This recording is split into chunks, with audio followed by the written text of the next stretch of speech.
Alright, so this video is going to be on how to find limits, specifically when you're working with an equation instead of a graph, and you have to work out the limit algebraically rather than visually. So we have a few different methods we're going to look at. And the first one is the most simple, and that is by using direct substitution.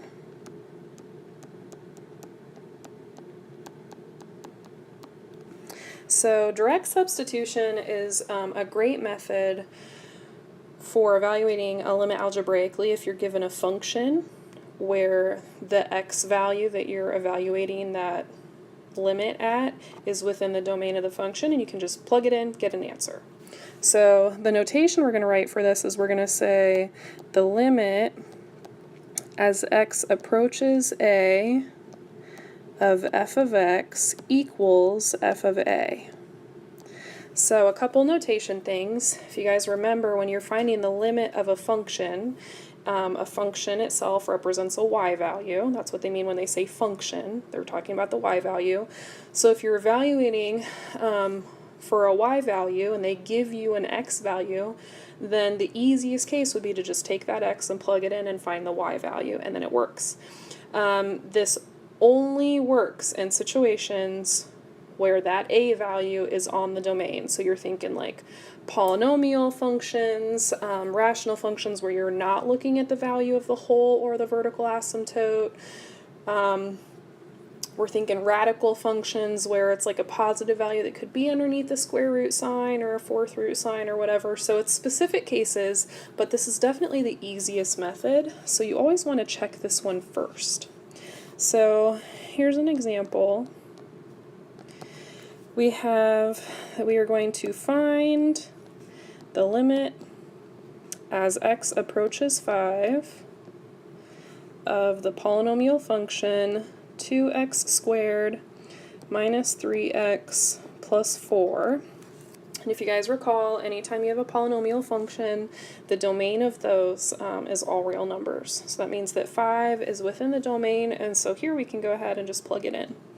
So we're going to make sure anytime we're working with limits that we carry that notation down, but at the point where you're evaluating something, where you're plugging the number in, you should not be writing limit any longer. So since I'm going to just plug the 5 in, I'm not going to write limit, I'm not carrying that notation.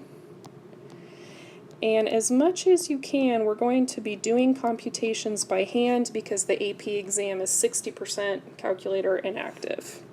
So I've got 2 times 25 minus 15 plus 4, 50 minus 15 plus 4, so that's 35 plus 4, which is 39. Okay. A couple more things about the AP exam. Typically, I'm going to ask you guys to work vertically because on the AP exam, if we were to write like a stream of numbers equals and then simplify a little bit equals and then simplify a little bit and then equals, if this whole, they call it like I want to say they call it like a train, if these things all don't equal each other, then they just count the whole thing wrong. So we want to make sure that if we're writing something that we are making it so we can get as many points as possible, which means we're going to waste a lot of paper in this class, and that's okay. So for the next problem, we are not doing direct substitution anymore. That was it for the super easy ones. So this time we are going to look at factoring as a method.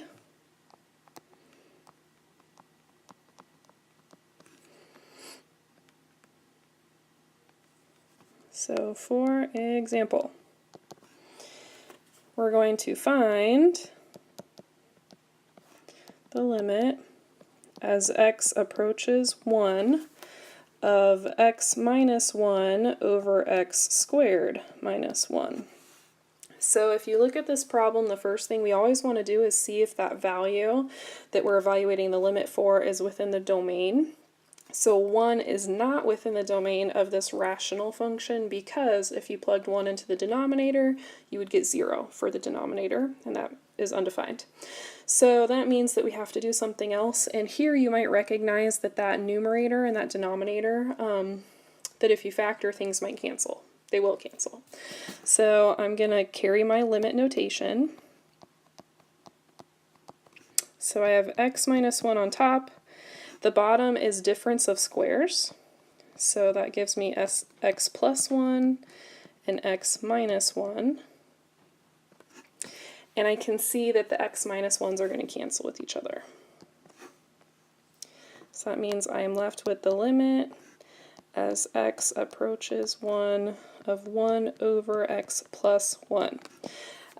You can plug the 1 in your head and just say what it equals, or you can show your work.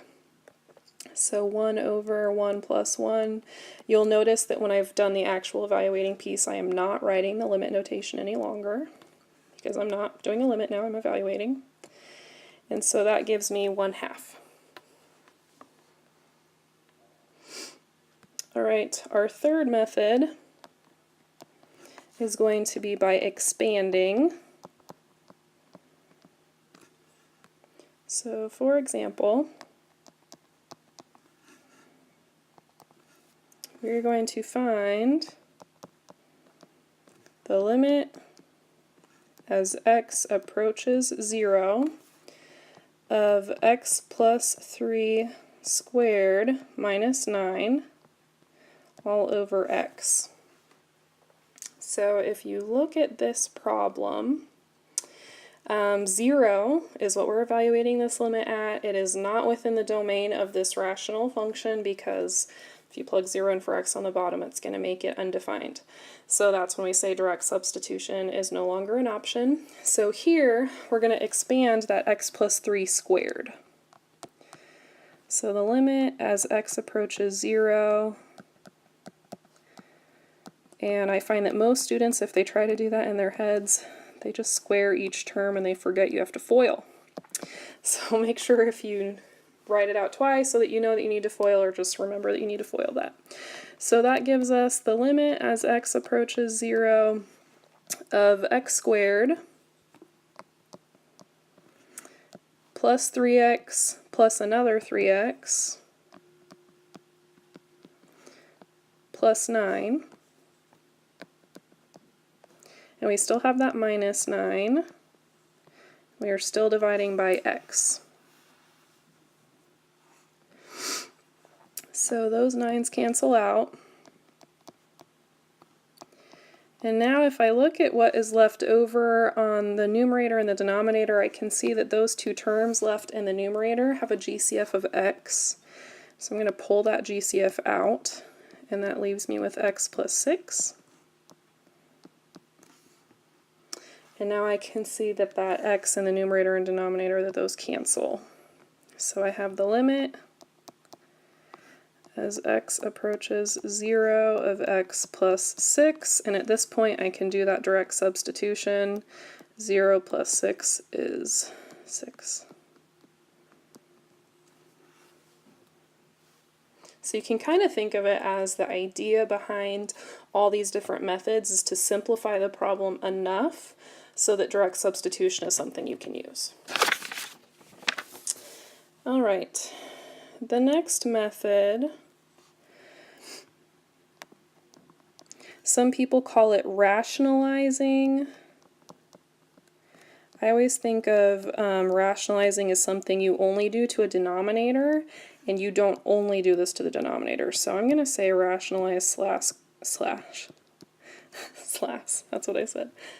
Rationalize slash conjugate. So conjugate is the method that we're going to use here. But if sometimes I think in the instructions they might say to rationalize. So either way, it's the same thing. So here, this is an important one because using conjugates is like a good trick to have in your back pocket. It shows up more often than one might think, and it's a good trick. It makes the problem so much easier, and it's definitely going to show up later on. Definitely in Calc AB and probably BC as well, so keep it in mind.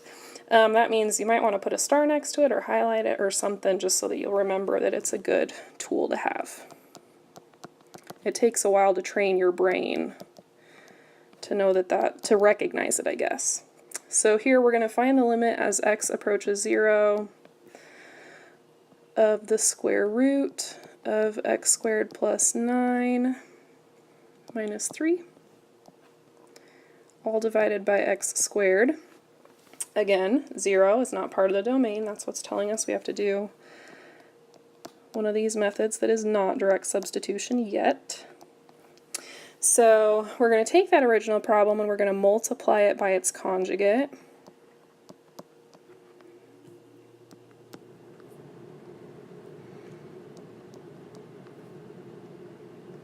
And so the conjugate is the square root of x squared plus 9 plus 3 over the square root of x squared plus 9 plus 3. This problem looks way worse than it is, I promise. What we just did actually makes it simpler, not more difficult. So with the top two parts, we actually do need to FOIL those. Again, I promise it makes it simpler. More simple? Simpler? I'm not sure. So when you do the x squared plus 9 times the x squared plus 9, both of those in radicals, those radicals cancel each other out. So the square root and the square root cancel. We're left with x squared plus 9. And then we have the square root of x squared plus 9 multiplied by 3. I don't know what just happened there. And we have negative 3 times the square root of x squared plus 9. Those are the same product, but they're opposite signs, which means they're going to cancel. So I'm just not going to write it down. And then negative 3 times positive 3 gives us negative 9. The stuff on the bottom, I'm going to go ahead and write down that we're multiplying it, but I am not going to multiply it out. Oops. And that's because the problem will be more simple if we don't. The nice thing about these problems is that they work out this way pretty much every time. Like, this is a pretty standard practice, so once you get used to this, it's always going to kind of look the same, which makes it just a little bit easier, I think, than it appears to be. So that positive 9 and that negative 9 cancel.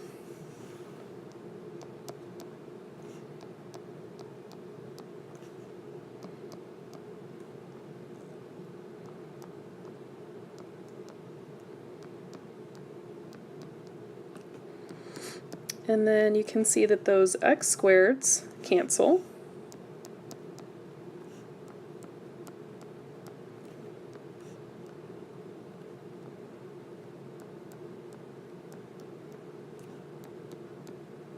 And now we're at the point where we can do that direct substitution. So I'm going to lose my limit notation since I'm substituting something.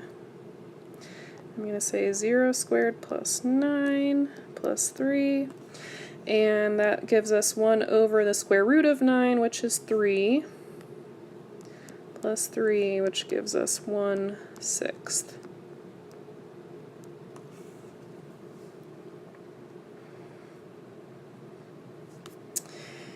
All right, we're on to our fifth method. And this method is to undo complex fractions. Sorry, that's going to annoy me. There we go. Undo complex fractions. So we are going to find the limit as x approaches 1 of 1 over x minus 1 divided by x minus 1. So again, this is not in the domain, and that's not because of the x in the numerator. It's because of the x minus 1 in the denominator, so that's the problem. A complex fraction is a fraction within a fraction. So you can see the top has a fraction, but the whole problem itself is a fraction. And so the way that we fix this problem is we make it so it's just a normal rational expression as opposed to complex. So you're going to multiply this by, and you're going to find the common like denominator of the little fractions, and the little fraction only has a denominator of x, so that's what we're going to multiply it by. We're going to do x over x. So just like that conjugate problem, it's okay for me to multiply a fraction by something as long as it's the same thing divided by itself, because it's like multiplying it by 1. I'm changing what it looks like, but I'm not changing what it equals. That's important. You can't just change things however you want them to be changed. So as long as I multiply by x over x, I'm okay. So I'm going to go ahead and take that x and distribute it to the top. So x times 1 over x just becomes 1.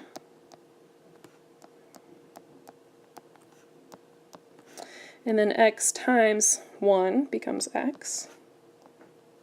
And on the bottom, just like the conjugate problem, I'm going to go ahead and leave this.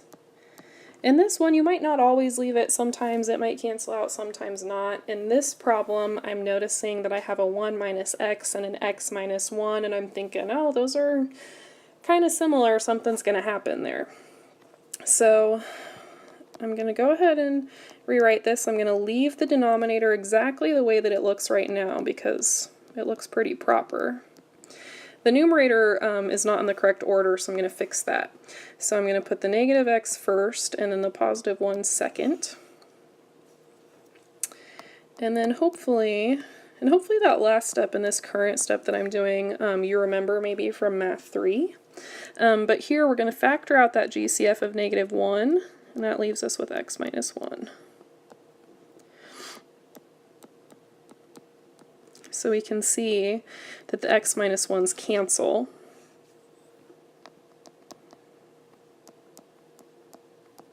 And we're left with negative 1 over x. So now I can do that direct substitution. Negative 1 over 1 is negative 1.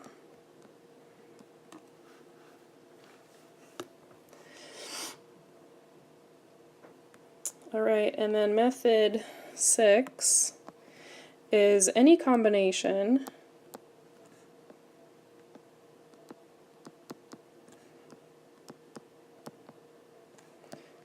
of methods 1 through 5. And I'm going to be honest, I don't typically see combinations of 1 through 5. Usually it's just kind of one of them. So don't get too nervous when you read that. I think they're difficult enough on their own. So we're going to write a side note down here. Most of these problems are set up so that there's a hole somewhere in the problem, and I'm going to go back and show you where those were. So not in direct substitution, that one was good. But if you look at the factoring problem, here's the hole. We had two factors that canceled out. If you look in the expansion problem, there's the hole. If we look at this conjugate problem, there's the hole. And then if we look at this complex fraction problem, there's the hole there. So when you're looking at these problems, if you guys remember how we kind of worked with limits or thinking about things when you had the hole, is we were saying that the limit was where that y value should have been. And a good way to find that was to get rid of the factors that had the hole and then plug that x value in. And then you found the y value that should have been there. Alright, so in these problems, if you can cancel out the hole and then figure it out, then that direct substitution is going to help you. So I'm going to say, in all of these examples,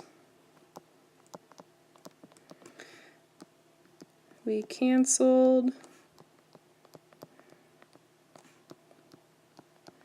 out factors.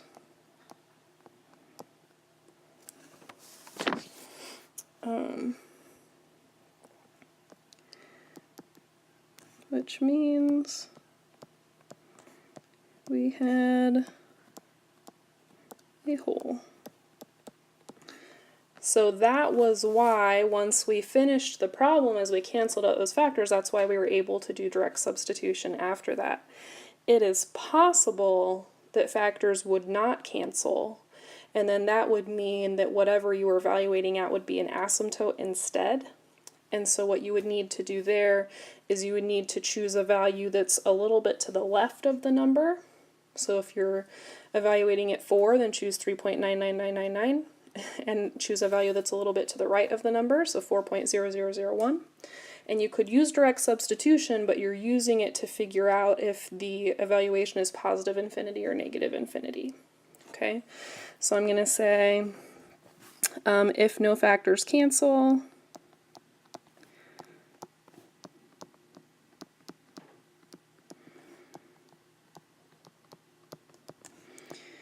you likely have a vertical asymptote, and we'll choose values to find left or right hand limits to determine if positive or negative infinity. And hopefully that